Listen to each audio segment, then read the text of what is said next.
श्रीहरये नमः श्रीहरये नमः श्रीहरये नमः। तृतीयः सर्गः लङ्कादिदेवता विजयः सलम्बशिखरे लम्बे लम्बतो यदसन्निभे सलम्बशिखरे लम्बे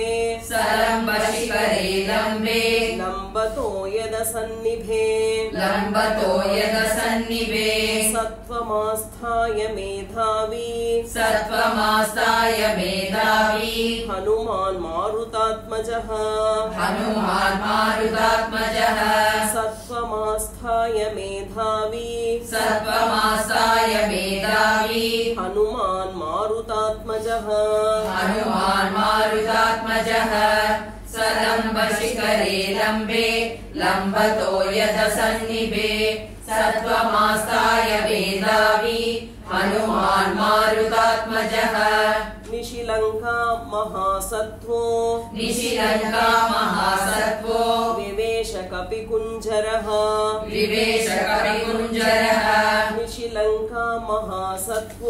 निशिलङ्का महासत्त्वो विवेश कपिकुञ्जरः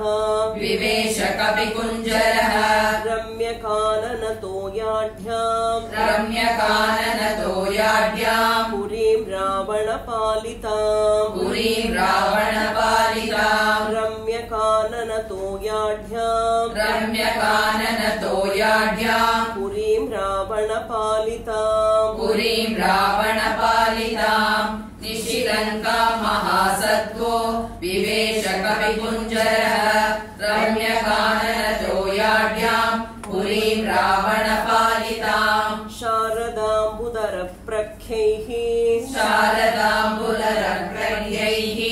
भवनैरुपशोभिताम् शारदाम्बुदरप्रख्यैः भवनैरुपशोभिताम्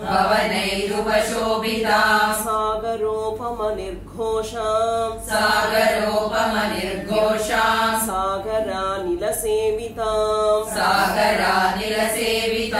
सागरोपमनिर्घोषाम्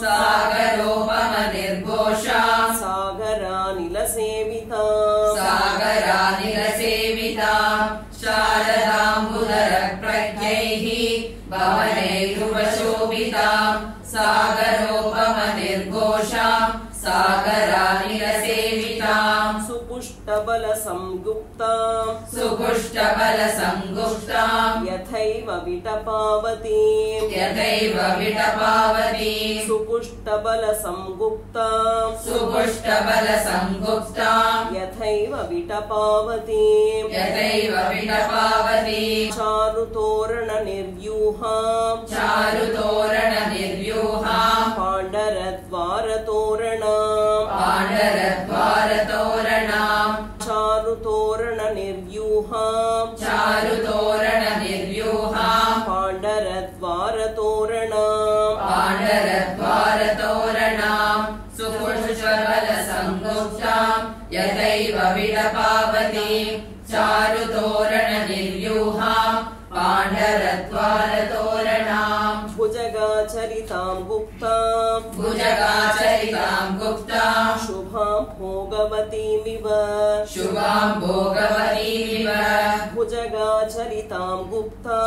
भुजगाचरिताम् गुप्ताम् शुभां भोगवतीमिव तां सविद्युद्घनाकीर्णाम् ज्योतिर्गणनिषेविताम्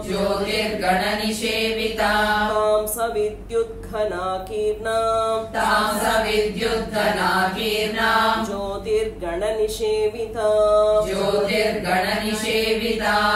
भुजगाचरिताम् गुप्ताम् शुभां भोगवतीमिव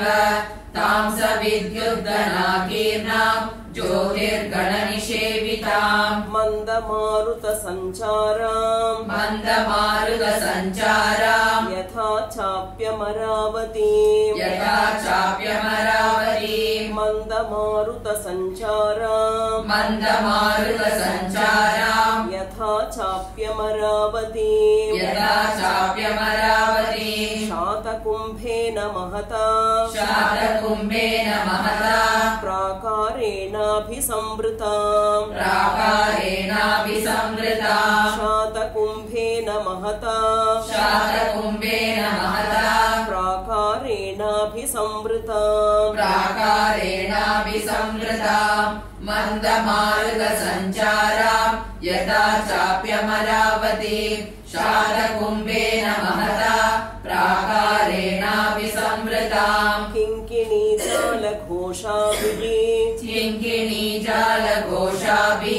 पताकाभिरलङ्कृताम्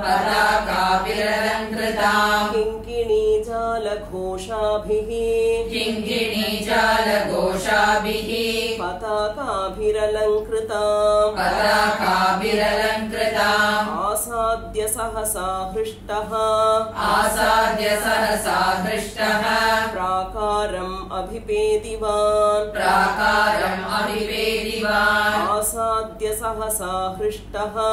आसाद्य सहसा हृष्टः प्राकारमभिपेदिवान् किङ्किणीजालघोषाभिः पताकाभिरलङ्कृताम् आसाद्य सहसा हृष्टः प्राकारमभिपेदिवान् विस्मयाविष्टहृदयः पुरीमालोक्य सर्वतः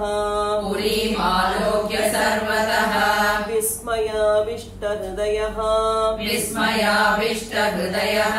पुरीमालोक्य सर्वतः जाम्बूनदमयैर्द्वारैः वैडूर्यकृतवेदिकैः जाम्बूनदमयैर्द्वारैः वैडूर्यकृतवेदिकैः विस्मयाविष्टहृदयः पुरीमालोक्य सर्वतः जाम्बूनदमयैर्द्वारैः वैडूर्यकृतवेदिकैः वज्रस्फटिकमुक्ताभिः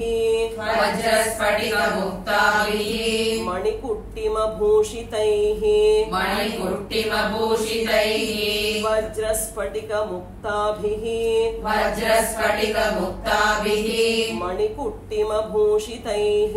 मणिकुट्टिमभूषितैः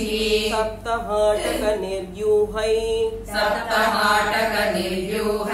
राजतामलपाण्डरैः सप्तहाटकनिर्व्यूहैः राजतामलपाण्डरैः वज्रस्फटिकमुक्ताभिः मणिकुट्टिमभूषितैः सप्तहाटकनिर्व्यूहैः राजतामलपाण्डरैः वैडूर्यतलसोपानैः स्फाटिकान्तरपांसुभिः वैडूर्यतलसोपानैः स्फाटिकान्तरपांसुभिः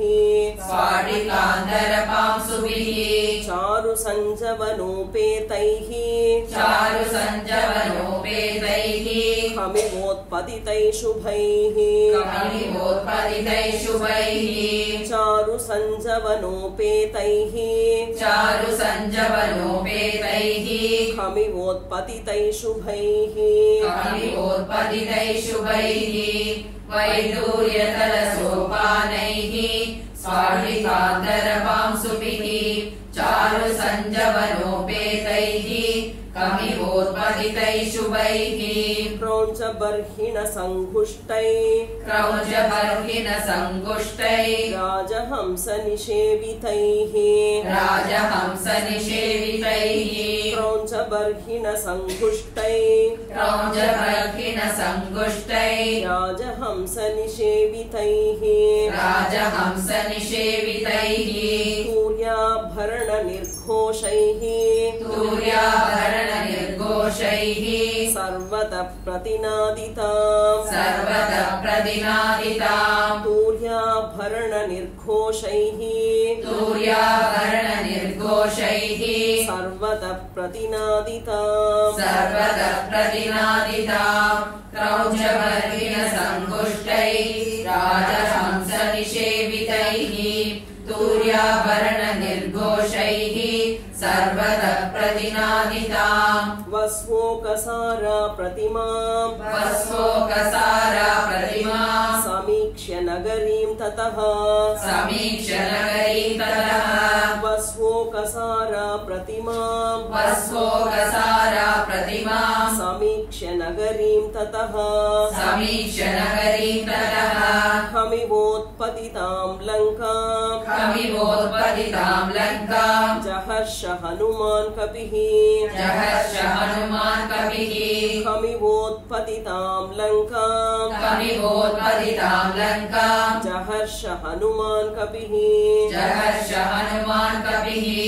वस्वोकसारा प्रतिमाम् समीक्ष्य नगरीं ततः खमिवोत्पतितां लङ्काम् जहर्ष हनुमान् कपिः तां समीक्ष्य पुरीं लङ्काम् तां समीक्ष्य पुरीं लङ्काम् राक्षसाधिपते शुभाम् राक्षसाधिपते शुभाम् तां समीक्ष्य पुरीं लङ्काम् तां समीक्ष्य पुरीं लङ्काम् राक्षसाधिपते शुभाम् राक्षसाधिपते शुभाम् अनुत्तमां वृद्धिमतीम् अनुत्तमां वृद्धिमतीम् चिन्तयामास वीर्यवान् चिन्तयामास वीर्यवान् अनुत्तमां वृद्धिमतीम् अनुत्तमां वृद्धिमतीम् चिन्तयामास वीर्यवान् चिन्तयामास वीर्यवान् तां समीक्ष्य पुरीं लङ्काम् राक्षसाधिपते शुभाम् अनुत्तमां वृद्धिमतीम् चिन्तयामास वीर्यवान् नेयमन्येन नगरी नेयमन्येन नगरी शक्या दर्शयितुं बलात् शक्या दर्शयितुं बलात् नेयमन्येन नगरी नेयमन्येन नगरी शक्या दर्शयितुं बलात् शक्या दर्शयितुं बलात् रक्षिता रावणबलैः रक्षिता रावणबलैः उद्यतायुधधारिभिः उद्यतायुधधारिभिः रक्षिता रावणबलैः रक्षिता रावणबलैः उद्यतायुधधारिभिः उद्यतायुधधारिभिः नेयमन्येन नगरी शक्या दर्शयितुं बलात् रक्षिता रावणबलैः उद्यतायुधधारिभिः कुमुदाङ्गदयोर्वापि कुमुदाङ्गदयोर्वापि सुषेणस्य महाकपेः सुषेणस्य महाकपेः कुमुदाङ्गदयोर्वापि कुमुदाङ्गदयोर्वापि सुषेणस्य महाकपेः सुषेणस्य महाकपेः प्रसिद्धेयं भवेद्भूमिः प्रसिद्धेयं भवेद्भूमिः मैन्दद्विविधयोरपि मैन्दद्विविधयोरपि प्रसिद्धेयं भवेद्भूमिः प्रसिद्धेयं भवेद्भूमिः मैन्दद्विविधयोरपि मैन्दद्विविधयोरपि कुमुदाङ्गदयोर्वापि सुषेणस्य महाकपेः प्रसिद्धेयं भवेद्भूमिः मैन्दद्विविधयोरपि विवस्वतस्तनूजस्य विवस्वतस्तनूजस्य हरेश्च कुशपर्वणः हरेश कुशपर्वणः विवस्वतस्तनूजस्य विवस्वतस्तनूजस्य हरेश्च कुशपर्वणः हरेश कुशपर्वणः ऋक्षस्य केतुमालस्य वृक्षस्य केतुमालस्य मम चैव गतिर्भवेत् मम चैव गतिर्भवेत् ऋक्षस्य केतुमालस्य वृक्षस्य केतुमालस्य मम चैव गतिर्भवेत् मम चैव गतिर्भवेत् विवस्वतस्तनूजस्य हरेश कुशपर्वणः वृक्षस्य केतुमालस्य मम चैव गतिर्भवेत् समीक्ष्य च महाबाहो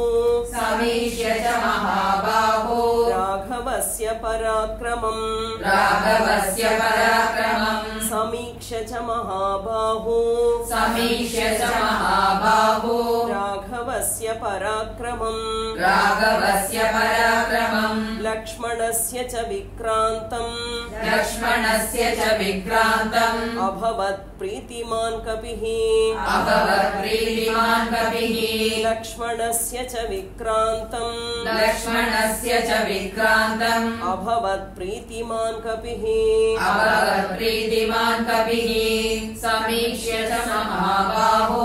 राघवस्य पराक्रमम् लक्ष्मणस्य च विक्रान्तम् अभवत् प्रीतिमान् कपिः तां रत्नवसनोपेताम् तां रत्नवसनोपेताम् गोष्ठाकारावतंसकाम् गोष्ठाकारावतंसकाम् तां रत्नवसनोपेताम् तां रत्नवसनोपेताम् गोष्ठाकारावतंसकाम् गोष्ठाकारावतंसकाम् यन्त्रागारस्तने वृद्धाम् यन्त्रागारस्तनी वृद्धाम् प्रमदामिव भूषिताम् प्रमदामिव भूषिताम् यन्त्रागारस्तने वृद्धाम् यन्त्रागारस्तनी वृद्धाम् प्रमदामिव भूषिताम् प्रमदामिव भूषिताम् तां रत्नवसनोपेताम् गोष्ठागारावतंसकाम् यन्त्रागारस्तनी वृद्धाम् प्रमदामिव भूषिताम् तां नष्टतिमिरां दीपैः तां नष्टतिमिराम् दीपैः भास्वरैश्च महागृहैः भास्वरैश्च महागृहैः तां नष्टतिमिरां दीपैः तां नष्टतिमिराम् दीपैः भास्वरैश्च महागृहैः भास्वरैश्च महागृहैः नगरीं राक्षसेन्द्रस्य नगरीं राक्षसेन्द्रस्य ददर्श स महाकपिः ददर्श स महाकपिः नगरीं राक्षसेन्द्रस्य नगरीं राक्षसेन्द्रस्य ददर्श स महाकपिः ददर्श स महाकपिः तां नष्टतिमिराम् दीपैः भास्वरैश्च महागृहैः नगरीं राक्षसेन्द्रस्य ददर्श स महाकपिः अथ सा हरिशार्दूलम् अथ सा हरिशार्दूलम् प्रविशन्तं महाबलम् प्रविशन्तं महाबलम् अथ सा हरिशार्दूलम् अथ सा हरिशार्दूलम् प्रविशन्तं महाबलम् प्रविशन्तं महाबलम् नगरी स्वेन रूपेण नगरी स्वेन रूपेण ददर्श पवनात्मजम् ददर्श पवनात्मजम् नगरी स्वेन रूपेण नगरी स्वेन रूपेण ददर्श पवनात्मजम् ददर्श पवनात्मजम् अथ सा हरिशार्दूलम् प्रविशन्तं महाबलम् नगरी स्वेन रूपेण ददर्श पवनात्मजम् सातं हरिवरं दृष्ट्वा सातं हरिवरं दृष्ट्वा लङ्का रावणपालिता लङ्का रावणपालिता सातं हरिवरं दृष्ट्वा सातं हरिवरं दृष्ट्वा लङ्का रावणपालिता लङ्का रावणपालिता स्वयमेथोतिता तत्र स्वयमेवोदिता तत्र विकृताननदर्शन विकृताननदर्शना स्वयमेवोत्थिता तत्र स्वयमेवोदिता तत्र विकृताननदर्शन विकृताननदर्शना सातं हरिवरं दृष्ट्वा लङ्का रावणपालिता स्वयमेवोदिता तत्र विकृताननदर्शना दर्शना पुरस्तात् कपिवर्यस्य वायुसूनोरतिष्ठत वायुसूनोरतिष्ठत पुरस्तात् कपिवर्यस्य वायुसूनोरतिष्ठत वायुसूनोरतिष्ठत मुञ्चमाना महानादम् अब्रवीत् पवनात्मजम् मुञ्चमाना महानादम् अब्रवीत् पवनात्मजम् पुरस्तात् कपिवर्यस्य वायुसूनोरतिष्ठत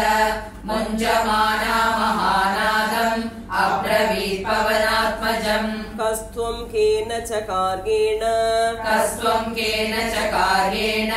इह प्राप्तो वनालय कस्त्वं केन च कार्येण इह प्राप्तो वनालय कथयस्वेह यत्तत्त्वम् यावत् प्राणा धरन्ति ते कथयस्वेह यत्तत्त्वम् यावत् प्राणा धरन्ति ते कस्त्वं केन च कार्येण इह प्राप्तो वनालय कथयस्वेह यत्तत्त्वं यावत् प्राणा धरन्ति ते न शक्या खल्वियं लङ्का प्रवेष्टुं वानरत्वया न शक्या खल्वियं लङ्का प्रवेष्टुं वानरत्वया रक्षिता रावणबलैः अभिगुप्ता समन्ततः रक्षिता रावणबलैः अभिगुप्ता समन्ततः न शक्या कल्वियं लङ्का प्रवेशुं वानरत्वया रक्षिता रावणबलैः अभिगुप्ता समन्ततः अतताम् अब्रवीद्वीरो हनुमानग्रतस्थिताम् अतताम् अब्रवीद्वीरो हनुमानग्रतस्थिताम् कथयिष्यामि ते तत्त्वम् यन्मां त्वं परिपृच्छसि कथयिष्यामि ते तत्त्वम् यन्मां त्वं परिपृच्छसि अततामब्रवीद्वीरो हनुमानग्रतस्थिताम् कथयिष्यामि ते तत्त्वं यन्मां त्वं परिपृच्छसि का त्वं विरूपनयना पुरद्वारे वतिष्ठसे का त्वं विरूपनयना पुरद्वारे वतिष्ठसे किमर्थं चापि मां रुद्ध्वा निर्वत्स्यसि दारुणा किमर्थं चापि मां रुद्ध्वा निर्भत्स्यसि दारुणा का त्वं विरूपनयना पुरद्वारे वतिष्ठसे किमर्थं चापि मां रुद्ध्वा निर्भत्स्यसि दारुणा।